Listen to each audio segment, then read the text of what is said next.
Welcome students in this new lecture of evolution.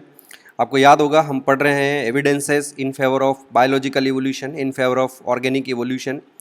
और अब तक हम तीन तरह के एविडेंसेस के बारे में पढ़ चुके हैं। सबसे पहले हमने फॉसिल रिकॉर्ड्स के बारे में बात की। फॉसिल रिकॉर्ड्स, पैलियोंटोलॉजिकल एविडेंसेस के बाद हमने होमोलोगस ऑर्गन्स और डाइवर्जेंट इवोल्यूशन, अडप्टिव रेडिएशन के बारे में बात की। उसके बाद हमने पिछले लेक्चर में एनालोगस ऑर्गन्स के बारे में बात की। एनालोगस ऑर्गन्स वो ऑर्गन्स होते हैं जिनका फंक्शन सेम होता है लेकिन उनका इंटरनल स्ट्रक्चर, उनका ओरिजिन बिल्कुल डिफरेंट होता है और वो कॉमन एंसेस्टर में नहीं प्रेजेंट होते हैं।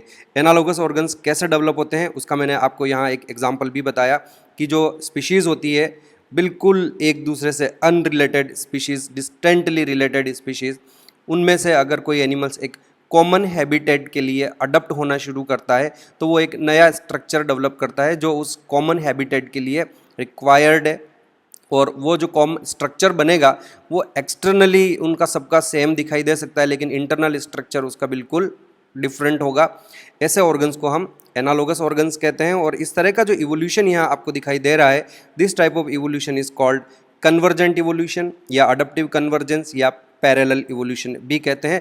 This is exactly opposite to the divergent evolution जो होमोलोगस ऑर्गन्स के केस में हमें देखने को मिलता है।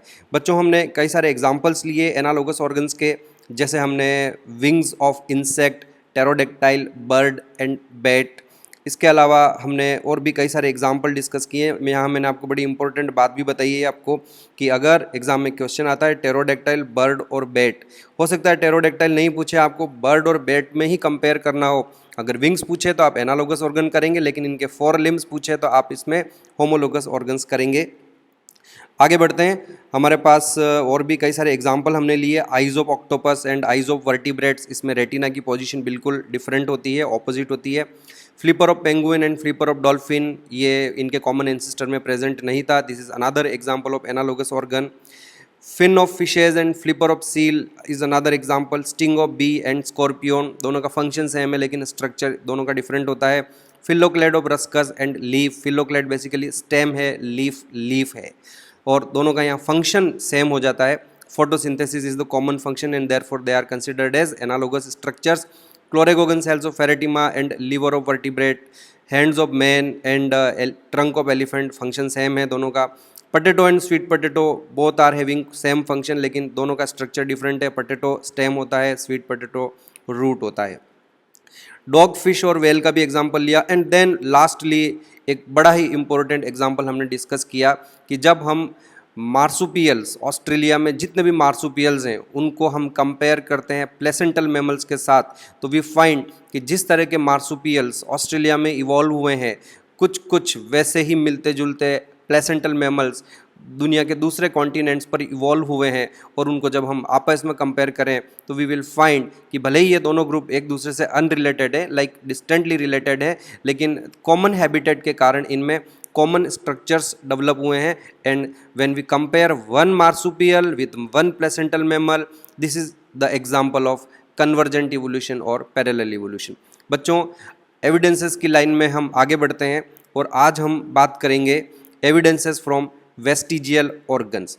आप जानते हैं कि एनिमल्स में, ह्यूमंस में कई वेस्टिजियल ऑर्गन्स भी प्रेजेंट होते हैं। वेस्टिजियल ऑर्गन्स किन्हें कहते हैं बच्चों? वेस्टिजियल ऑर्गन्स वो ऑर्गन्स हैं जो किसी ऑर्गेनिज्म में, किसी स्पीशीज़ में नॉन फंक्शनल है, लेकिन उससे जो रिलेटेड स्पीशीज़ हैं या उसकी जो एंसेस्ट्रल स्पीशीज़ पास्ट में रही हुई है उनमें वो ऑर्गन फंक्शनल होता है। ऐसे स्ट्रक्चर्स को हम वेस्टिजियल ऑर्गन्स कहते हैं। और वेस्टिजियल ऑर्गन्स का पाया जाना इवोल्यूशन को प्रूव करता है। वेस्टिजियल ऑर्गन्स का प्रेजेंट होना ये बताता है कि एंसेस्टर्स में वो स्ट्रक्चर प्रेजेंट थे पर बाद में वो जो है नॉन फंक्शनल हो गए। और वो नॉन फंक्शनल क्यों हुए? Obviously during the course of evolution वो नॉन फंक्शनल हो गए। तो बच्चों, हम आज बात करेंगे वेस्टिजियल ऑर्गन्स के बारे में। एक पॉइंट बिल्कुल अपने दिमाग में पढ़ रखें, हम वेस्टिजियल ऑर्गन्स क्यों पढ़ रहे हैं, हम तो क्लियर ये होना चाहिए वेस्टिजियल ऑर्गन्स इसलिए पढ़ रहे हैं कि presence of vestigial organs in the body of any animal shows evolution. इससे पता चलता है कि इवोल्यूशन हुआ है। और एंसेस्टर्स में तो वो स्ट्रक्चर प्रेजेंट था, फंक्शनल था, लेकिन अभी वो स्ट्रक्चर नॉन फंक्शनल हो गया है because of the mutation. Okay, एक आगे बढ़ने से पहले थोड़ा सा मैं आपको यहाँ पॉइंट और डिस्कस कर लेता हूँ और उसके बाद हम इन एग्जांपल्स को डिस्कस करेंगे बच्चों। मैं ये बताना चाहता हूँ बच्चों कि वेस्टिजियल ऑर्गन्स की थोड़ी सी एक इम्पोर्टेंस मैं आपको बताऊँ कि आप बीइंग ए बायोलॉजी के स्टूडेंट आपको ये चीज़ समझ में आनी चाहिए। मैं समझा देता हूँ आपको।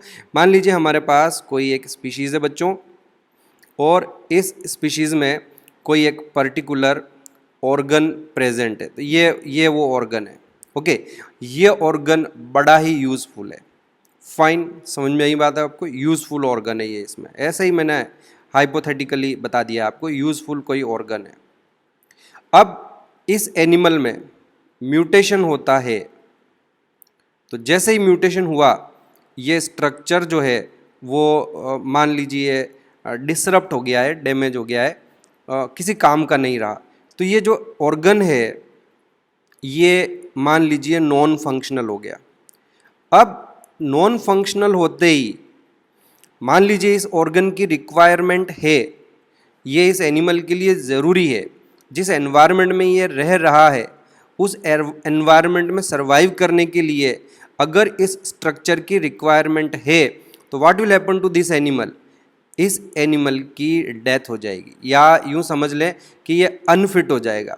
इसकी जो सक्सेस होगी, लाइफ लीड करेगा, क्या ये रिप्रोडक्टिव एज तक पहुंच पाएगा या क्या ये सक्सेसफुली रिप्रोडक्शन कर पाएगा, तो उस पर हमारे लिए एक बहुत बड़ा डाउटफुल क्वेश्चन मार्क बन जाता है। क्योंकि इसकी सर्वाइवल के लिए जिस ऑर्गन की इसे रिक्वायरमेंट थी वो ऑर्गन डिसअपियर हो गया या वो नॉन फंक्शनल हो गया। बच्चों, हम ये नहीं कहेंगे कि ये वेस्टिजियल ऑर्गन में कन्वर्ट हो गया।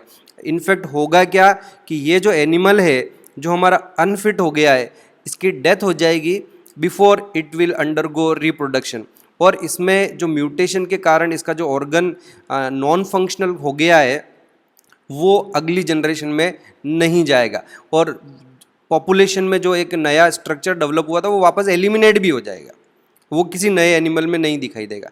तो ऐसे वेस्टिजियल ऑर्गन नहीं बनते। वेस्टिजियल ऑर्गन कैसे बनेंगे वो मैं समझाता हूँ आपको। कि मान लीजिए ये animal during the course of time, हजारों लाखों सालों करोड़ों सालों में जिस एनवायरनमेंट में रह रहा था वो एनवायरनमेंट ही ग्रेजुअली चेंज हो गया। ओके, और जो अब नया एनवायरनमेंट है उस नए एनवायरनमेंट में इस ऑर्गन की मान लीजिए रिक्वायरमेंट नहीं है।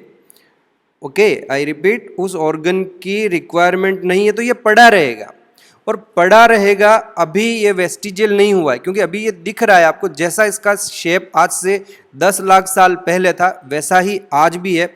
बट सपोज अब जाके इसमें म्यूटेशन होता है, तो अब जाके म्यूटेशन होने के बाद ये स्ट्रक्चर मान लीजिए चेंज हो गया, डैमेज हो गया, नॉन फंक्शनल हो गया। लेकिन क्योंकि इन 10 लाख सालों में ये अब जिस नए एनवायरनमेंट में रह रहा है उस नए एनवायरनमेंट में इस स्ट्रक्चर की अब रिक्वायरमेंट ही नहीं रही है, तो what will happen to the fitness of the animal, nothing will happen to the fitness of the animal. क्योंकि जिस स्ट्रक्चर में म्यूटेशन होने से जो स्ट्रक्चर अभी आपका डिसअपियर हुआ है या जो वेस्टिजियल, अब हम ये कह सकते हैं कि वो वेस्टिजियल हो गया है क्योंकि अब उस स्ट्रक्चर की रिक्वायरमेंट ही नहीं है। मैं उस दूसरे तरीके से एग्जांपल देता हूँ, चलो मैं एक और इसको समझाने की कोशिश करता हूँ। कि मान लीजिए ये जो स्ट्रक्चर है ये अपेंडिक्स है, और ये जो एनिमल है हमारा ये घास फूस ही खाता है, सिर्फ घास खाता है, और सेलुलोज के डाइजेशन के लिए इस स्ट्रक्चर की रिक्वायरमेंट है। सपोज जिस समय ये सेलुलोज खा रहा है उसी समय इसके इस अपेंडिक्स में म्यूटेशन होता है और वो अपेंडिक्स जो है डिसअपियर हो जाती है। ओके, ऐसे में क्या होगा, ऐसे में ये होगा कि ये जो एनिमल है ये सेलुलोज का डाइजेशन नहीं कर पाएगा और प्रोबेबली इसकी डेथ हो जाएगी, और वो जो म्यूटेशन हुआ है वो अगली जनरेशन में पास ऑन नहीं होगा। पर अब हम इधर बात करें कि मान लीजिए 10 लाख सालों में इस एनिमल में धीरे धीरे इतने चेंजेस आए हैं कि इसने अपना फूड हैबिट बिल्कुल चेंज कर लिया है। अब ये घास नहीं खाता है, या तो ये फ्रूट्स खा लेता है या ये मीट खा लेता है या कार्निवोर, ऐसा कुछ बन गया। इस समय भी इसके पास ये अपेंडिक्स पड़ी हुई है, फंक्शनल है। फंक्शनल मतलब अगर उसको सेलुलोज दिया जाए तो वो सेलुलोज का डाइजेशन वहाँ अपेंडिक्स में हो पाएगा। पर प्रॉब्लम तो ये है कि अब ये सेलुलोज खा ही नहीं रहा है और ये स्ट्रक्चर एज सच पड़ा हुआ है, अभी डिसअपियर नहीं हुआ है, प्रेजेंट है। और इन 10 लाख सालों के बाद एक दिन कभी ऐसा हुआ कि इसके इस अपेंडिक्स में म्यूटेशन हुआ और ये डिसअपियर हो गई, बताओ क्या होगा इस एनिमल को? इस एनिमल को कोई नुकसान नहीं होगा, क्योंकि अब ये सेलुलोज तो खा ही नहीं रहा है बच्चों। तो ऐसे में लेटर ऑन जब एनिमल को उस ऑर्गन की रिक्वायरमेंट नहीं रहती है तो फिर उसमें म्यूटेशन होने पर वो स्ट्रक्चर वेस्टिजियल ऑर्गन में कन्वर्ट हो जाएगा और वो म्यूटेशन जनरेशन टू जनरेशन आगे पास ऑन होगा। तो अब अगली जो पूरी जनरेशन होगी उनमें धीरे धीरे ये वेस्टिजियल ऑर्गन सभी में प्रेजेंट होगा। लेकिन इस पहले वाले केस में हम ये नहीं कहेंगे कि वो जो म्यूटेशन हुआ है वो अगली जनरेशन में जाएगा, क्योंकि म्यूटेशन होने के बाद वो जो अपेंडिक्स है वो नॉन फंक्शनल हो गई और नॉन फंक्शनल के साथ ही ये एनिमल यहाँ मर जाएगा। लेकिन 10 लाख सालों बाद जब उसने सेलुलोज खाना ही बंद कर दिया है तो उसके बाद अगर उसके अपेंडिक्स में म्यूटेशन हो और वो नॉन फंक्शनल में कन्वर्ट हो जाए तो कोई फर्क नहीं पड़ेगा और वो म्यूटेशन जनरेशन टू जनरेशन आगे बढ़ेगा और उस पॉपुलेशन में सभी के पास धीरे धीरे वेस्टिजियल ऑर्गन प्रेजेंट होगा। तो this is how vestigial organ develops. Okay, ये तो एक अलग कॉन्सेप्ट हो गया। अब हम बात करते हैं कि कौन कौन से वेस्टिजियल ऑर्गन्स जो हैं बच्चों वो हमें ह्यूमंस में देखने को मिलते हैं। सबसे पहला जो एग्जाम्पल ह्यूमंस में या दूसरे एनिमल्स में भी मैं आपको बताऊंगा। सबसे पहला एग्जाम्पल जो मैं आपको यहाँ बता रहा हूँ वो आपको मैं निक्टिटिटिंग मेम्ब्रेन के बारे में बता रहा हूँ। तो आप ह्यूमन आई को देखो, जो ह्यूमन आई होती है उसमें एक अपर आईलिड होती है, एक लोअर आईलिड होती है। पर जो दूसरे एनिमल्स को अगर हम देखते हैं बच्चों तो यू विल फाइंड कि उनके पास एक और आईलिड होती है जिसे निक्टिटिटिंग मेम्ब्रेन कहते हैं। और आप यहाँ देख सकते हो बर्ड्स में, ये देखिए किस तरह से ये यहाँ पर इसकी आई को कवर कर रही है। तो this structure is known as nictitating membrane. ये थर्ड आईलिड होती है। ह्यूमन में क्योंकि अपर और लोअर आईलिड प्रॉपर फंक्शन करती है, मूवेबल होती है और हमें थर्ड आईलिड की रिक्वायरमेंट नहीं है, तो ये हमारे यहाँ जो हमारी आई है वहाँ पर एक उभार होता है जिसे एक ऐसा स्वोलन स्ट्रक्चर होता है जिसे हम लेक्राइमल कैरंकल कहते हैं। और इस लेक्राइमल कैरंकल के ठीक पास में here you can see that we have nictitating membrane. और ये निक्टिटिटिंग मेम्ब्रेन हमारे नॉन फंक्शनल है, वेस्टिजियल है। इस निक्टिटिटिंग मेम्ब्रेन को हम एक और नाम से जानते हैं बच्चों, हम इसे प्लीका सेमीलुनरिस बी कहते हैं। प्लीका सेमीलुनरिस बी कहते हैं। तो ये हमारी थर्ड आईलिड होती है basically. This is our third eyelid, लेकिन ये हमारी नॉन फंक्शनल है, मीन्स इट इज वेस्टिजियल। तो पहला एग्जाम्पल हो गया। दूसरा एग्जाम्पल जो मैं आपको यहाँ बताना चाहता हूँ ये हमारी अभी जो मैंने आपको समझाया अपेंडिक्स का है। अपेंडिक्स हमारे लिए अब वेस्टिजियल हो गई है, वहाँ पर अब सेलुलोज का डाइजेशन नहीं होता है, तो ये इस तरह की ये अपेंडिक्स दिखती है। वैसे बच्चों आपसे एक क्वेश्चन पूछा जा सकता है कि प्रेजेंटली हमारे ये जो अपेंडिक्स होती है इसका क्या रोल है। तो मैं आपको बता देता हूँ कि प्रेजेंटली जो अपेंडिक्स है it has been modified into lymphoid tissue. यहाँ पर अब लिम्फोसाइट्स प्रेजेंट होते हैं and now it is serving as a lymphoid organ या लिम्फोइड टिश्यू अपेंडिक्स। और अगर हम इसको यहाँ से, कई बार क्या होता है कि यहाँ पर इन्फेक्शन हो जाता है, बैक्टीरियल ग्रोथ होने लगती है, अपेंडिसाइटिस हो जाता है, तो ऐसे में सर्जरी करके हम इस अपेंडिक्स को बाहर निकाल देते हैं, कोई खास उससे फ़र्क नहीं पड़ता है। Then we have another example that is canine teeth. तो आप यहाँ देखिए कि हमारे पास भी कैनाइन होते हैं, जबकि हम तो कार्निवोर वैसे है ही नहीं, अब हमें इन कैनाइन्स की रिक्वायरमेंट नहीं है, पर अभी भी प्रेजेंट है। तो ये कैनाइन हमारे लिए वेस्टिजियल ऑर्गन का काम कर रहे हैं, हमारे ये कैनाइन वेल डेवलप नहीं होते हैं। थर्ड एग्जाम्पल कैनाइन टीथ के बाद एक और एग्जाम्पल मैं लेना चाहूँगा बच्चों, that is about abdominal muscles.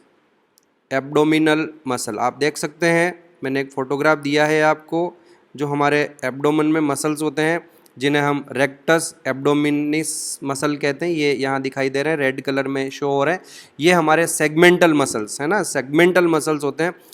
इसको ऐसे लिखना चाहिए हमें, segmental muscles of abdomen, segmental muscles of abdomen. तो ये भी हमारे वेस्टिजियल है, इनका भी कोई रोल नहीं है, दीज आर नॉन फंक्शनल। और अगर आप एक्सरसाइज कर करके इनको वेल डेवलप कर देते हैं, 6 पैक 8 पैक दिखाने की कोशिश करते हैं, वो सिर्फ दिखाने के काम के, अदरवाइज ये जो मसल्स हैं ये वेस्टिजियल मसल्स हैं बच्चों। Then we come to another example and that is pinna. अब यहाँ आपको ध्यान रखना है बच्चों, एग्जाम में क्वेश्चन आता है, नो डाउट पिन्ना हमारा इमूवेबल होता है और पिन्ना जो है वेस्टिजियल ऑर्गन है, लेकिन बेसिकली जो पिन्ना का मूवमेंट होता है वो पिन्ना मसल्स के कारण होता है। तो आप यहाँ देख सकते हो हमारे पास ये कुछ पिन्ना मसल्स हैं, इन्हें हम ऑरिकुलरिस मसल कहते हैं। क्यों ऑरिकुलरिस मसल कहते हैं? क्योंकि पिन्ना को हम ऑरिकल भी कहते हैं बच्चों। पिन्ना का एक और नाम है ऑरिकल, जैसे हमारे हार्ट में ऑरिकल और वेंट्रिकल्स होते हैं, इस पिन्ना को भी हम ऑरिकल कहते हैं।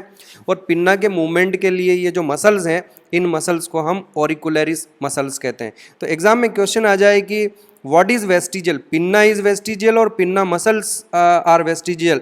तो बच्चों दोनों ही वेस्टिजियल ऑर्गन होते हैं, पिन्ना मसल्स। और उन पिन्ना मसल्स का नाम क्या है मैंने अभी बता दिया है, ये यहाँ पे लिखा हुआ है ऑरिकुलरिस मसल्स।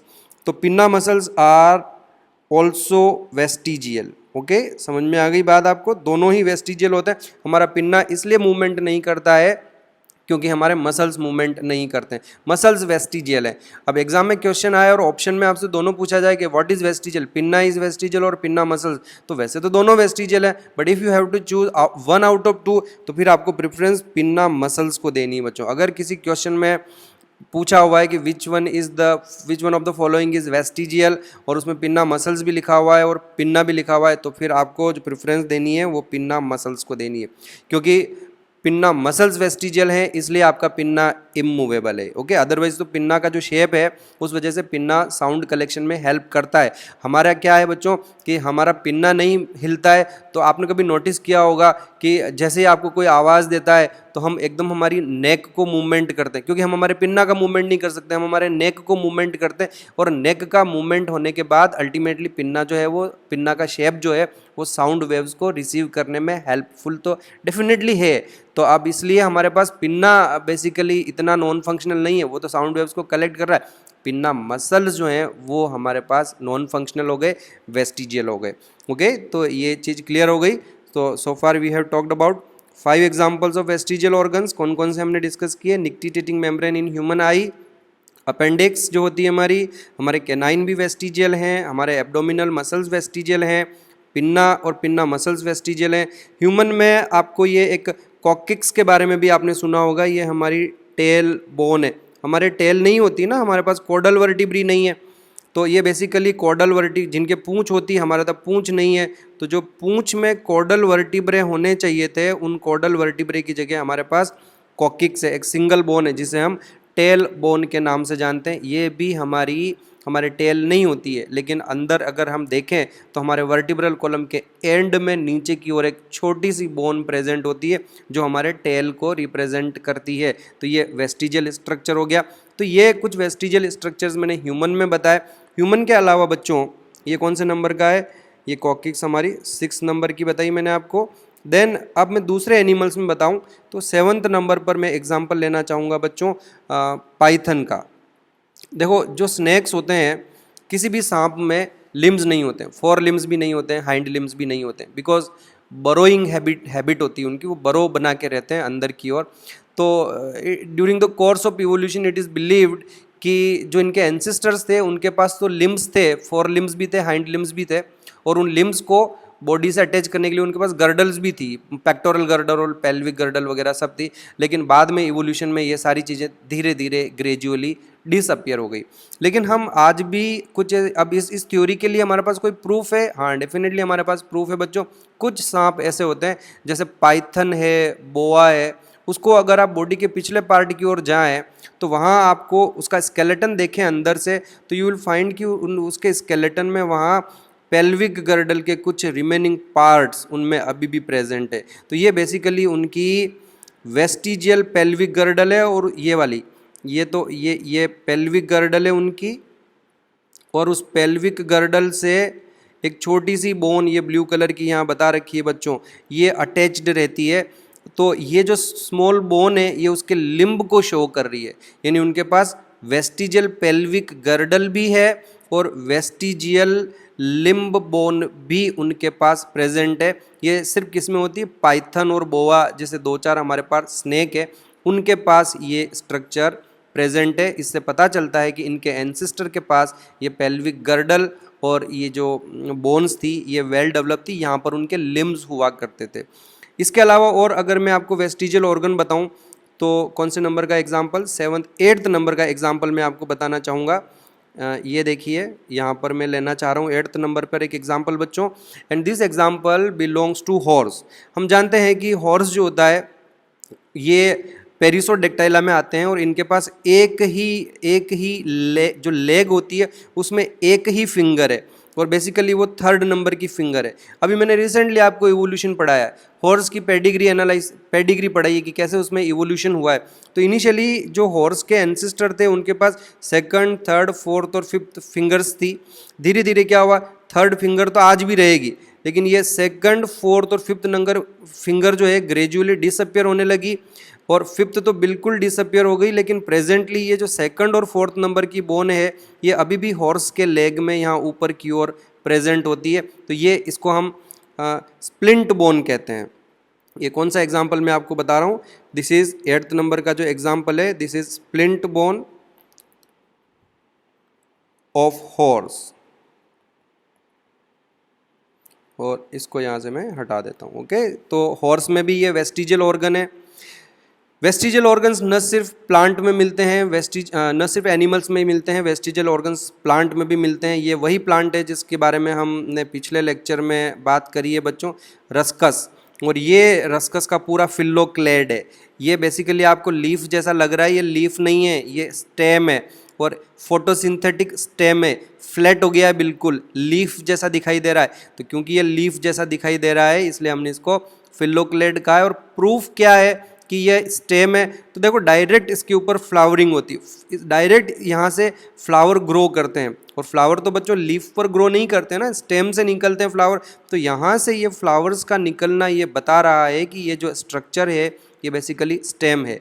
एनीवे, अगर स्टेम ये है तो इस प्लांट में लीफ भी तो होनी चाहिए थी। लीफ कहाँ गई? तो लीफ यहाँ नीचे की तरफ देखो, बेस जो होता है वहाँ पर आपको इसकी कुछ स्केली लीव्स जो कि रिड्यूस हो चुकी है, बिल्कुल ऑलमोस्ट वेस्टिजियल है। तो यहाँ पर इस प्लांट में ये हमारा जो एग्जाम्पल है ये उसकी स्केली लीव्स है, स्केली लीव्स। अब ये किसी काम की नहीं रही, ये फोटोसिंथेसिस नहीं करती क्योंकि फोटोसिंथेसिस बेसिकली स्टेम कर रहा है, वही फोटोसिंथेसिस कर रहा है। तो इनकी जो लीव्स होती है वो वेस्टिजियल हो चुकी है। Scaly leaves are vestigial leaves, किसी काम की नहीं है, आपको यहाँ से नीचे की ओर दिखाई देगी। ओके बच्चों, और जो अंडरग्राउंड स्टेम होते हैं कई सारे, उनमें भी इस तरह की वेस्टिजियल लीव्स पाई जाती है। आई रिपीट, जो यहाँ लिखा हुआ नहीं है इसलिए मैं बता रहा हूँ कि इन अदर अंडरग्राउंड स्टेम्स जो होते हैं, क्योंकि वहाँ फिर लीफ का कोई फंक्शन नहीं रहेगा, फोटोसिंथेसिस नहीं कर पाएगी, तो ऐसे में उनकी लीव्स भी वेस्टिजियल होती। In other underground stem leaves are vestigial। Okay बच्चों, तो इस तरह से हमने ये कुछ एग्जाम्पल देखे वेस्टिजियल ऑर्गन्स की। और फाइनली मेरे पास यहाँ पर एक लिस्ट है, अगर किसी का डायग्राम नहीं है तो वो लिस्ट हमारी यहाँ कवर हो जाएगी। देखो, निक्टिटिटिंग मेम्ब्रेन मैंने आपको बता दी, 3rd आईलिड है, वर्मीफॉर्म अपेंडिक्स वेस्टिजियल है, कैनाइन टीथ वेस्टिजियल है, किसी काम के नहीं है हमारे। सेगमेंटल मसल्स मैंने बता दिया आपको। हाँ, एक हमारे पास बॉडी पर जो हेयर्स हैं, तो ह्यूमन में जो बॉडी पर हेयर्स हैं they have got no function. हमारे जो एंसेस्टर थे उनमें थिक और लार्ज हेयर्स हुआ करते थे जो थर्मो रेगुलेशन में काम करते हैं। लेकिन हमारा धीरे धीरे एनवायरमेंटल कंडीशन, हमने अपने आप को दूसरे कपड़ों से कवर करना शुरू कर दिया और ऐसे में हमारे उन हेयर्स का कोई खास फंक्शन नहीं रहा। तो धीरे धीरे बॉडी पर जो हेयर्स हैं वो वेस्टिजियल ही हैं, basically they have got know important function. Pinna मैंने आपको समझा दिया, और पिन्ना मसल्स दोनों ही हमारे वेस्टिजियल है। कॉकिक्स जो हमारी टेल वाली बोन होती है वो वेस्टिजियल ऑर्गन है। ऑफ कोर्स हमारा जो 3rd मोलार टीथ जो 17 साल की उम्र के बाद आता है, पीछे वाला जो मोलार टीथ है, इसका भी कोई फंक्शन नहीं है। इवन हमारी जो सीकम है वो भी वेल डेवलप नहीं है। सीकम और अपेंडिक्स दोनों हमारे वेस्टिजियल ऑर्गन है। और निप्पल्स इन मेल, फीमेल में जो निप्पल्स होते हैं वो तो ऑब्वियसली फंक्शनल होते हैं, जो इन्फेंट्स होते हैं वो वहीं से मिल्क सक करते हैं। लेकिन मेल में भी निप्पल्स प्रेजेंट होते हैं और मेल में जो निप्पल्स हैं वो वेस्टिजियल ऑर्गन है बच्चों। Vestigial organ in other animals जो मैंने आपको बताया, पाइथन में अभी मैंने आपको एक्सप्लेन किया, hind limb and pelvic girdle of Python vestigial दिखाई देती है हमें। विंग्स ऑफ फ्लाइटलेस बर्ड्स, जो फ्लाइटलेस बर्ड्स होती है उनमें विंग्स रूडिमेंट्री होते हैं, बिल्कुल वो उड़ते नहीं है, पर उनके छोटे छोटे 2 विंग्स आपको दिखाई देंगे, लेकिन वो वेस्टिजियल होते हैं, फंक्शनल नहीं है। ऑस्ट्रिच में, एमू में, कीवी में, डोडो वगैरह, ये सारे कुछ ऐसे फ्लाइटलेस बर्ड्स होते हैं जिनके विंग्स बेसिकली वेस्टिजियल होते हैं। ये डोडो, आई डोंट नो आपने इसका नाम सुना कि नहीं, लेकिन ये बच्चों मॉरिशियस जो कंट्री है वहाँ पर एक बर्ड मिला करती थी, और ये रिसेंटली का मतलब 10-15 दिन नहीं, रिसेंटली का मतलब सम 50 ईयर्स, मोर देन 50 ईयर्स आसपास कुछ हुआ है, ये बर्ड वहाँ बिल्कुल एक्सटिंक्ट हो चुकी है। तो मॉरिशियस में मिला करती थी ये बर्ड। और आए हम कुछ और एग्जाम्पल देखें वेस्टिजियल ऑर्गन्स के, जैसे eyes of deep sea fishes, जो बहुत गहराई में मछलियाँ रहती है, वहाँ तक कभी लाइट पहुँचती ही नहीं है, और ये फिश कभी ऊपर नहीं आती, because they are adapted to live under very high pressure. तो वो हमेशा बॉटम पे गहराई में ही रहेगी, ऐसे में वहाँ कभी लाइट ही नहीं पहुँची, तो उनकी आँखें धीरे धीरे वेस्टिजियल हो चुकी है, वो देखने के काम नहीं आती है। Similarly splint bones in feet of horse, अभी मैंने समझाया आपको। एक्सटर्नल ईयर इन वेल, क्योंकि वेल में पिन्ना वगैरह एब्सेंट है, वो रेजिस्टेंस क्रिएट करता है, तो वेल का जो पिन्ना और एक्सटर्नल ईयर है वो भी वेस्टिजियल हो गया। Hind limb and pectoral girdle of well, well में सिर्फ 4 लिम्ब फ्लिपर्स में मॉडिफाई होते हैं, हाइंड लिम्ब उनमें वेस्टिजियल होते हैं, किसी काम के नहीं होते हैं। प्लांट्स में भी वेस्टिजियल ऑर्गन्स होते हैं, अभी समझाया मैंने आपको। Scaly leaves of Ruscus and various underground stem, उनमें जो लीव्स होगी वो भी वेस्टिजियल होगी। बच्चों this is all about vestigial organs.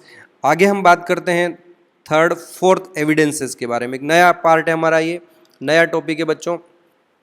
हमने बात करी फॉसिल्स की, उसके बाद होमोलोगस ऑर्गन्स, उसके बाद एनालोगस ऑर्गन्स, उसके बाद वेस्टिजियल ऑर्गन्स, और अब हम बात करते हैं एविडेंसेस फ्रॉम कनेक्टिंग लिंक।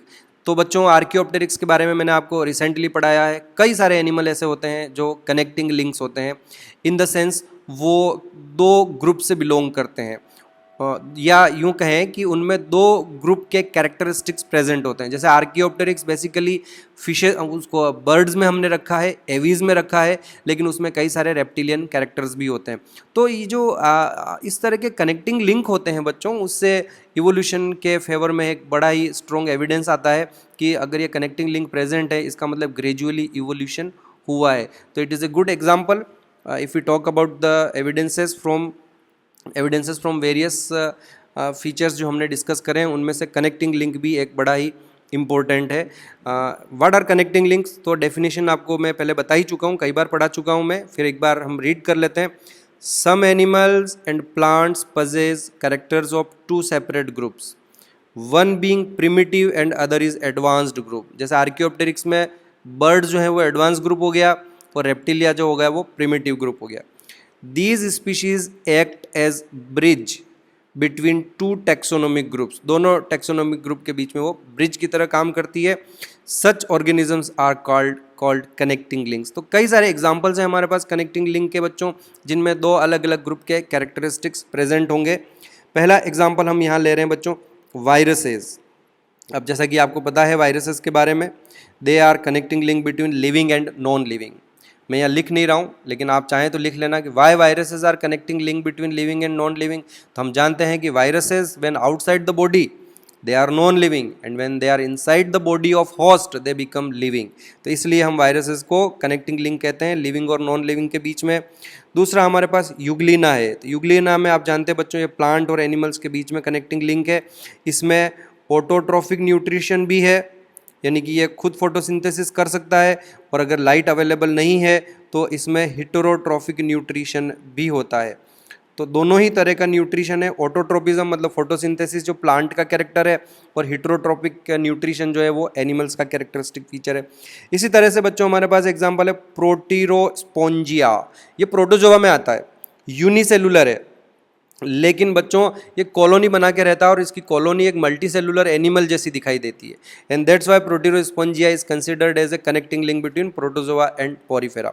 बच्चों आई रिपीट, प्रोटीरोस्पोंजिया के बारे में, it belongs to Protozoa, unicellular organism है, पर कॉलोनी बना के रहता है, और कॉलोनी बिल्कुल एक मल्टी सेलुलर एनिमल जैसी अपीयर होती है, and therefore they are considered as a connecting link. Neopilina ये मोलस्का से बिलोंग करता है बच्चों। इसमें मोलस्कन कैरेक्टर तो है, पर इसकी बॉडी में सेगमेंटेशन प्रेजेंट होता है, जो कि एक एनिलिडा का कैरेक्टर है। सिमिलरली पेरिपेटस जो हैं ये एनिलिडा और आर्थ्रोपोडा के बीच में कनेक्टिंग लिंक है। आर्कियोप्टेरिक्स मैंने आपको समझा ही दिया है, ये रेप्टाइल्स और बर्ड्स के बीच में कनेक्टिंग लिंक है। Balanoglossus, it is a connecting link between non chordate and chordates. Basically ये नॉन कॉर्डेटा में आता है, लेकिन इसमें फेरिंजियल गिल स्लिट प्रेजेंट होती है, और एक नोटोकॉर्ड तो नहीं है, लेकिन वो स्टोमोकॉर्ड जैसा कुछ स्ट्रक्चर दिखाई देता है। प्लस ये ड्यूटेरोस्टोमिया में भी आता है, इसमें जो सिलोम है वो एंटीरोसिलोम है। तो इस तरह से ये नॉन कॉर्डेट है, लेकिन इसमें कुछ कॉर्डेट कैरेक्टरिस्टिक्स भी प्रेजेंट है, and therefore it is considered as a connecting link between non chordate and chordates. Chimaera, ये एक फिश है बच्चों, कार्टिलेजिनस फिश है, इसका स्केलेटन कार्टिलेज का बना होता है, लेकिन इसके गिल्स के ऊपर ओपरकुलम होता है, और गिल्स के ऊपर ओपरकुलम का पाया जाना बोनी फिशेस का कैरेक्टर है, and therefore it is considered as a connecting link between cartilaginous fish and bony fishes. Lung fishes, they are considered as a connecting link between fishes and amphibia. तो basically ये मछलियाँ होती है, fishes होती है, इनके पास limbs नहीं है, इनके पास फिन्स हैं, पर क्योंकि इनके पास लंग्स भी हैं, लंग्स जैसे स्ट्रक्चर्स हैं, इनके जो एयर सैक्स होते हैं उससे ये वो लंग्स की तरह काम करते हैं, उनसे ये रेस्पायरेशन कर सकते हैं, and therefore they are considered as a connecting link between fishes and amphibia. Similarly platypus और एकिडना दोनों के दोनों मैमल्स हैं बच्चों, पर ये एग लेइंग मैमल्स हैं, इनके ये अंडे देते हैं, शेल्ड एग्स, जो रेप्टिलियन कैरेक्टर है, प्लस इनके पास मेमरी ग्लैंड होती है, and therefore they are included in Mammalia. तो platypus and echidna are also connecting link between reptiles and mammals, reptiles and mammals. तो these are the examples from connecting links. और आगे बात करते हैं, इनसे हमें पता चलता है इवोल्यूशन के बारे में। और एक और एग्जांपल बड़ा ही इंटरेस्टिंग जो मैं आपके साथ आज शेयर करना चाहूँगा, शायद आपने इसके बारे में सुना नहीं होगा, एटाविज्म और रिवर्जन। दो टर्म है हमारे पास, या तो हम इसको एटाविज्म कहते हैं या हम इसे रिवर्जन कहते हैं। बच्चों क्या होता है कि during the course of evolution हमारे पास कई सारे ऐसे ऑर्गन्स थे, म्यूटेशन के कारण वो ऑर्गन्स हमारी बॉडी से डिसअपियर हो गए। अब प्रेजेंटली वो हमारी बॉडी पर प्रेजेंट नहीं है, ऑब्वियसली म्यूटेशन के कारण ही डिसअपियर हुए, और हमें उससे कुछ फ़र्क भी नहीं पड़ा होगा, क्योंकि हमें शायद उन ऑर्गन्स की रिक्वायरमेंट नहीं थी, हम नए हैबिटेट में अपने आप को अडॉप्ट कर चुके थे। ओके, लेकिन कभी कभार क्या होता है कि वो जो म्यूटेंट जीन है, जीन थोड़ी हमारी बॉडी से गायब हुआ, जो कोई स्ट्रक्चर आपकी बॉडी में था उसका जो जीन है वो जीन म्यूटेंट हो गया, और म्यूटेंट होने की वजह से वो स्ट्रक्चर, वो ऑर्गन आपकी बॉडी से गायब हो गया। लेकिन सोचिए उसी जीन में फिर से म्यूटेशन हो जाए किसी इंसान में, और वो स्ट्रक्चर रीअपियर होता है, वापस सडनली वो स्ट्रक्चर्स आपके दिखाई देने लगते हैं, तो इस कंडीशन को हम एटाविज्म और रिवर्जन कहते हैं। डेफिनेशन क्या है बच्चों? Sudden appearance of some lost character. Sudden appearance of some lost, मैं यहाँ ऐसे करना चाहूँगा, सम लॉस्ट एंसिस्ट्रल कैरेक्टर, क्योंकि बेसिकली वो हमारे एंसिस्ट्री में था लेकिन अब नहीं है। तो sudden appearance of some lost ancestral character is known as atavism और रिवर्जन। और ऐसा क्यों होता है बच्चों? ऐसा ड्यू टू रिवर्स म्यूटेशन। पहले म्यूटेशन हुआ होगा तो उस म्यूटेशन से वो ऑर्गन डिसअपियर हो गया, गायब हो गया। अब उसी में फिर से रिवर्स म्यूटेशन हुआ है, नया म्यूटेशन हुआ है, और वो स्ट्रक्चर आपका वापस आ गया है उसी जीन में, तो इसको हम एटाविज्म कहते हैं। और बड़े इंटरेस्टिंग एग्जांपल है, यहाँ आप देखिए, सबसे पहले यहाँ मैं दिखा रहा हूँ कि there are some human babies which are born with a tail. तो आप देखो इस बच्चे में यहाँ पर इस तरह से टेल दिखाई दे रही है। इससे ये पता चलता है कि हमारे एंसिस्टर्स जो थे उनमें टेल हुआ करती थी, लेकिन बाद में इवोल्यूशन की वजह से और म्यूटेशन की वजह से वो डिसअपियर हो गई। Okay, there is a another example कि ये हमारे पास कुछ बच्चे ऐसे पैदा होते हैं बच्चों जिनमें यहाँ नेक में कुछ छोटी छोटी सी बारीक सी ओपनिंग्स होती है। ये ओपनिंग्स ये बताती है कि इस जगह पर हमारे कभी जो एंसिस्टर थे उनमें गिल्स हुआ करते थे, लेकिन बाद में धीरे धीरे वो गिल्स म्यूटेशन के कारण अब हमारे पास प्रेजेंटली वो गिल्स नहीं है। लेकिन फिर भी आज भी, जैसा कि मैं यहाँ बता सकता हूँ, कुछ ह्यूमंस ऐसे पैदा होते हैं जिनमें जहाँ गिल्स होते हैं वहाँ कुछ बारीक सी ओपनिंग्स रह जाती है। इनको हम सर्वाइकल फिस्चुला कहते हैं। इसको हम cervical, congenital cervical fistula rather I should say,